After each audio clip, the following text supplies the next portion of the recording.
What's up everyone, it's Ghost here and welcome back to a brand new video. So recently I went to the new Star Wars The Rise of Skywalker movie and I thought I'd make a video about it because I don't necessarily agree with what everyone is saying about it. Now, I know I usually make Halo related or other gaming videos and this is the first Star Wars video on my channel. Well, I've kind of been sucked into Star Wars lately. I've seen the movies recently, like all of them in a very short time. I've seen The Mandalorian. I've been playing Jedi Fallen Order. So you could say I'm kind of sucked into Star Wars right now, probably also because of some friends. So I'm not gonna lie to y'all, I'm not the longest Star Wars fan. I'm kind of a new fan, you could say, but that might also be interested from my point of view as a new fan. So let's not wait any longer and let's go ahead and talk about the movie. So in preparation for going to the movie, me and 3 of my friends went and watched the previous 2 films, The Force Awakens and The Last Jedi. So we kind of got a recap, so we would go into The Rise of Skywalker with fresh memory of what happened before. And I have to say, I do not hate The Rise of Skywalker like some other people. I thought it was actually alright. I don't agree with everything in the movie. It's not perfect, it was good. But that's also because The Last Jedi was such a fuck up. I really feel like this movie had to fix a lot of things The Last Jedi set up. And I also don't understand why they had 2 different directors for this trilogy. And it's pretty obvious they didn't go into this trilogy with a full map of what they were going to tell. But I think this last movie has fixed this trilogy a little bit at least. But that doesn't make it a perfect trilogy. Because the first 2 movies were so different and tried to do different things, the 3rd movie ended up really messy and jumbled and doesn't really feel like it had a very good conclusion. Don't get me wrong, it has a conclusion, but I think it could have been much better. Now, for the rest of this video, I'm going to warn you guys for spoilers, because I am going to talk about some things that happened within the film. So hereby, you've been warned. So the movie starts off with the title scroll, and here's one thing I didn't really like about it. Of course, everyone at this point knows the Emperor's back, Emperor Palpatine, but they never really explained why or how in the movie. Maybe it's somewhere in a different comic or book or whatever, but I think the movie should have explanations for that. I don't think you should have to read things outside of the films to understand the film, so it's kind of weird why he is back. But alright, I guess. I mean, he came back, that's fine, but have a good explanation and not just, oh, he was here all along for some reason. Felt kind of out of nowhere. But then this awesome first 5-6 minutes rolls around. Kylo Ren lands on this planet named Exegol and he is going to the Emperor, and the Emperor looks very cool. He pretty much just looks like a corpse attached to this robotic arm for some reason. It's like it's being kept alive by that. And the Emperor offers Kylo Ren to join him and upgrade the First Order to the Final Order, and he just spawns all these Star Destroyers from the ground, all these flying triangles, all these flying Doritos in the air, and it's just an entire army. And Kylo Ren accepts this, but he has some other plans, because he doesn't want to share all the power with this Emperor guy. He wants it for himself, so in the end he offers Rey to join him and take down Palpatine and then be the almighty people there. That's all fine. Now I'm gonna skip a little bit through the movie because I'm not gonna sit here and explain the entire movie, so I'm gonna just skip ahead.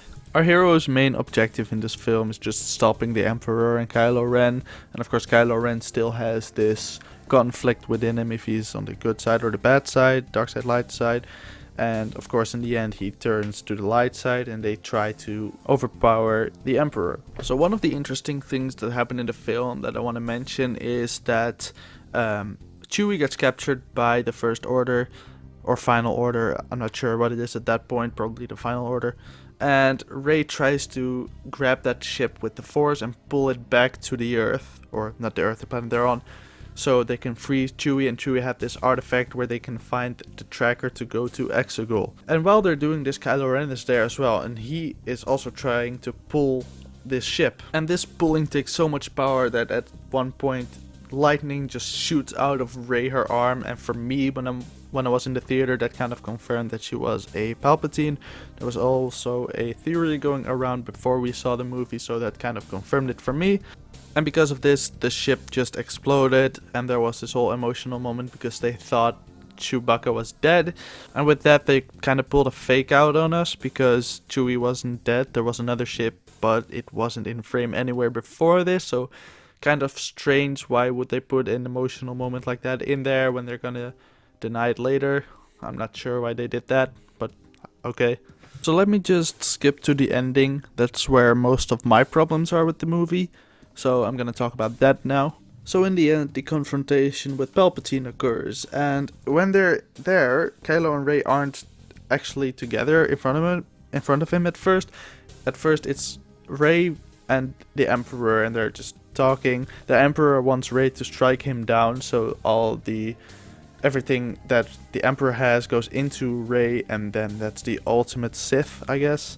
And at this point in the end, Kylo Ren has decided that he wants to be on the light side, and he is going to save her and help in the battle against Palpatine. But on his way, there's a pretty cool thing.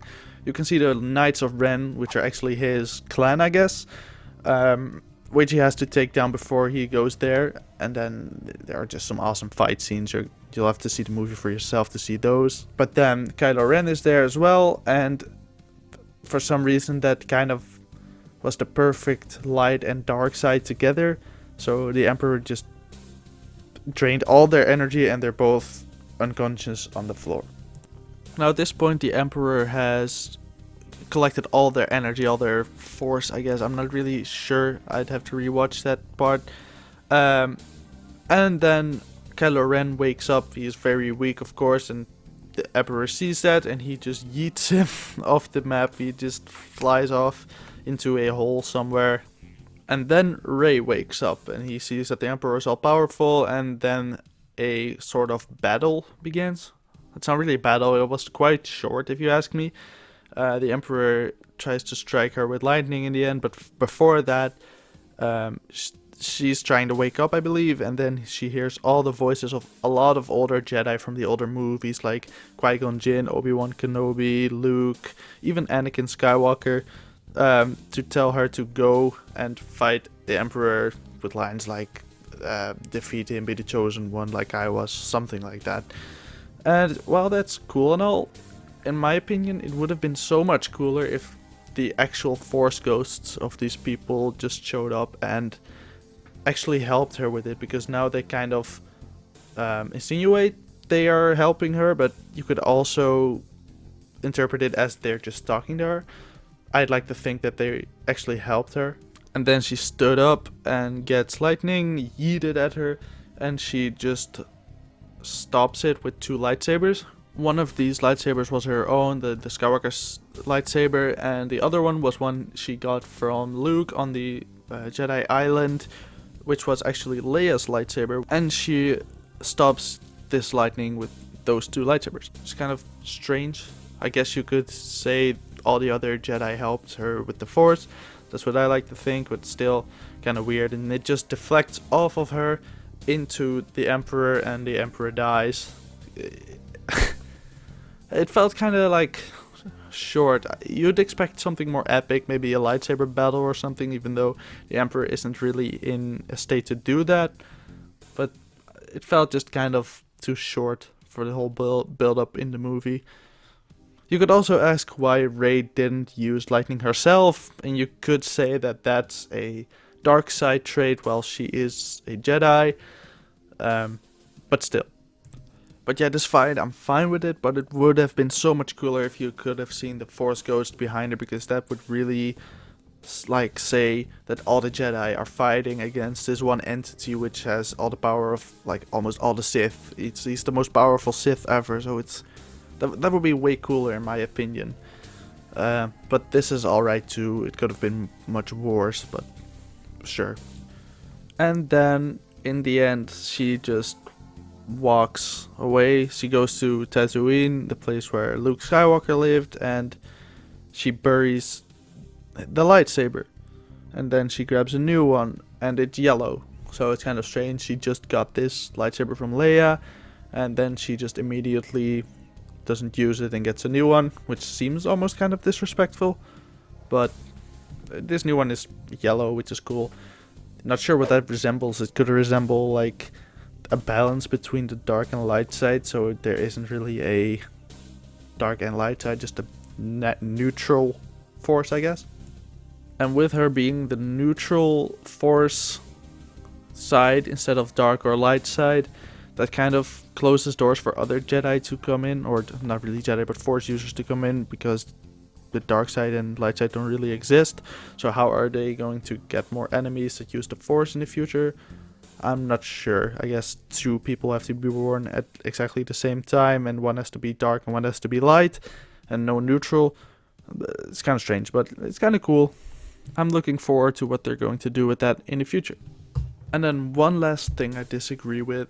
At the very end, someone asks who Rey is, and Rey answers Rey, and she asks Rey who, and she looks over, sees the Force ghosts of Leia and Luke, and she says Rey Skywalker, which is really strange, and I disagree with that because, one, she's not an actual Skywalker. Skywalker is not a title. Skywalker is the last name of that family. It would be way better if she had just said Palpatine, just accepted who she was, and tried to change the name's meaning or the reputation the name has. Or if she didn't want to be associated with that name, she still should not have taken the name Skywalker. It would even be better if she'd call herself Solo or something like that. I mean, anything but Skywalker was better, I think. It's kind of cheap. The whole name of the movie, The Rise of Skywalker, I thought that was about Kylo Ren becoming a good guy and changing his name from Kylo Ren to Ben Skywalker or Ben Solo or whatever, just going to the light side. That was that, and not Rey just taking the name Skywalker. So I guess now apparently if you're Force sensitive you can just take the name Skywalker. So I guess that makes Finn a Skywalker as well, because he ended up being Force sensitive and he doesn't have any parents as well. So I guess he's a Skywalker now as well, by that logic. Now, okay, you've seen it in the title. Is The Rise of Skywalker really that bad?